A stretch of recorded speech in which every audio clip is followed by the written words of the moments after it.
We're going to try to look at the green graph, our original function, and look at the possible slopes of the tangents. I'm going to mark the few points here, A, B, C, D, E, G, H, J, and K, because those seem to be fairly important parts of the green curve. For example, in part A right there, the slope of that tangent looks to be approximately 1. That's why I have a 1 over here as the derivative value. And here looks like a slope of 0.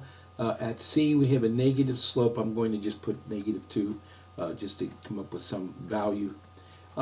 D, again, back at 0, looks like E would have a positive slope. You'll notice I have a 2 there just to come up with a positive number. G would have slope 0. J, again, would have slope 0 right there. And again, K would be negative. So I'm looking down at the blue values.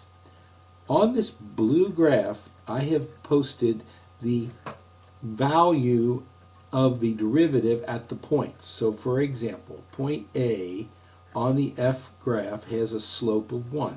So I have this particular value right here, which I'm going to say is 1. Okay. B has a value of 0, so I'm down here on the x-axis, if you like.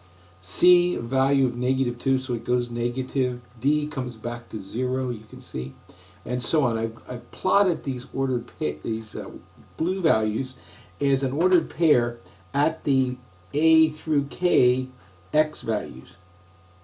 So as you can see here, as it goes, it's positive, but then it gets smaller and smaller until it becomes 0. So it's positive, it gets smaller and smaller. Once it gets to 0, it becomes negative. It becomes most negative, probably about at C, and then it becomes a little less negative. So I'm going to call that the smallest negative.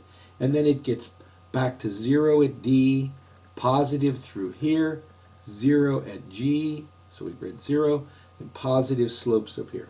Now, the blue graph, all the blue parts above the x-axis are positive derivatives. Positive, positive, all this is positive, and you'll notice the original green graph increases. Increasing, meaning going up from left to right. The negative part of the blue has a downward, left to right, downward motion on the original picture. And the green is a decreasing. Now take a look at the smallest value down here. That occurred right here. It had the smallest value. Take a look at the tangent slope to the F prime graph. It is 0. So over in this section here, these red values are the values of the tangents to the blue graph. In other words, we're going to call that the second derivative.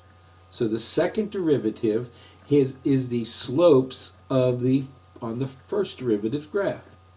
So we see we have a 0, another 0, a 0, and down here, this is these values here are becoming negative. So those are negative, as you can see, they're negative. G had a value of 0, H, and so on, E, C. So we have negative tangents, a 0 tangent, and then negative, still negative, positive from C up to E. So we got positive, looks like the biggest is probably at D, and so on. Now, take a look at the second derivative. When the second derivative is positive, go back to the original graph. Remember, we're talking again about the second derivative being positive. When the second derivative is positive, the original graph is concave upward. Positive in this section, original concave upward. Negatives, negative second derivatives, concave down, and so on, concave down. Those are negative second derivatives. So we have concavity. The second derivative is going to tell us concavity.